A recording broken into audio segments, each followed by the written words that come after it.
దుత్తలూరు మండలం నందిపాడులో ఏపీకి జగన్ ఎందుకు కావాలంటే అనే కార్యక్రమం జరిగింది. ఈ సందర్భంగా వైసీపీ మండల కన్వీనర్ దొంతిరెడ్డి వాసుదేవారెడ్డి మాట్లాడుతూ జగన్ అధికారంలోకి రాగానే సచివాలయ వ్యవస్థ తెచ్చి పరిపాలన వికేంద్రీకరణ చేశారన్నారు. సంక్షేమానికి పెద్దపీట వేసిన జగన్ లబ్ధిదారులకు మధ్యవర్తులు లేకుండా నేరుగా వారి ఖాతాల్లోకి పథకాలు వస్తున్నట్లు చెప్పారు.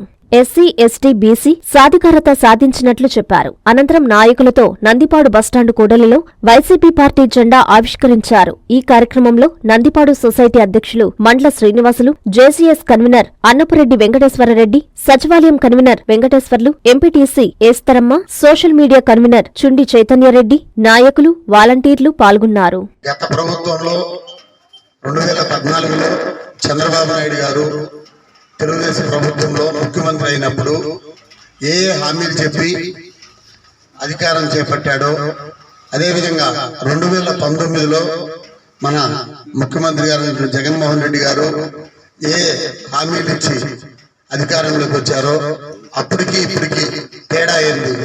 అప్పటి ముఖ్యమంత్రి ఏం చెప్పారు, ఇప్పుడున్న ముఖ్యమంత్రి ఏం చెప్పారు? అంతకుముందు గత ప్రభుత్వంలో ముఖ్యంగా మనం ఏ చిన్న పని చేసుకోవాలన్నా కానీ కనీసం ఆధార్ కార్డు కానీ రేషన్ కార్డు కానీ ఏ చిన్న లోన్ కి అప్లై చేయాలన్నా కానీ ఏ చిన్న పని చేసుకోవాలన్నా మనం మండల ఆఫీస్ దగ్గరికి వెళ్ళి ఒక జన్మభూమి కమిటీ సభ్యులు ఉంటారు, వాళ్ళు ఆమోదం చెందితేనే మనం అధికారి దగ్గరికి వెళ్ళేవాళ్ళం. ఇప్పుడు అలా కాదు.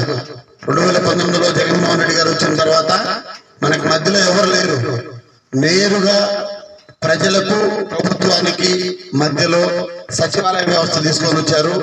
ఈ సచివాలయ వ్యవస్థలో సచివాలయ సిబ్బంది గాని వాలంటీర్లు గాని మనకు ఏ నాయకులతో అవసరం లేకుండా, ఒక పార్టీ లేదు, ఒక మతం లేదు, ఒక కులం లేదు, ఏమి ఆలోచించకుండా ఏ పథకానికి ఏ సంక్షేమ పథకానికి ఎవరైతే అర్హత సాధించున్నారో వాళ్ళందరినీ వాలంటీర్ల ద్వారా సచివాలయ సిబ్బంది ద్వారా గుర్తించి నేరుగా వాళ్ళ అకౌంట్లోకి అమౌంట్ డబ్బులు నగదు రూపంలో మీకు అందించడం జరుగుతుంది.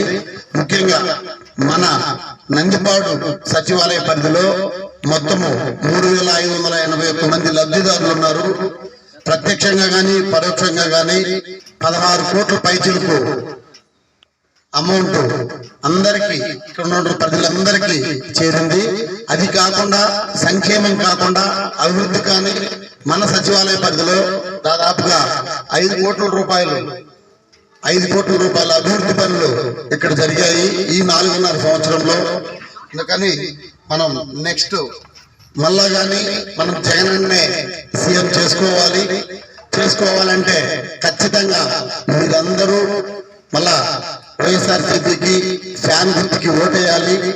ఓటేసి మీకు జగనన్న ఏ విధంగా అయితే మీకు సహాయం చేశారో, సంక్షేమ పథకాలు అందించారో అదే విధంగా ప్రతి ఒక్కరూ మనసులో పెట్టుకొని ఎటువంటి చిన్న చిన్న నాయకులు ఆ మాటలు ఈ మాటలు కళ్ళబల్లి మాటలు చెప్తే ఏమీ నమ్మద్దు.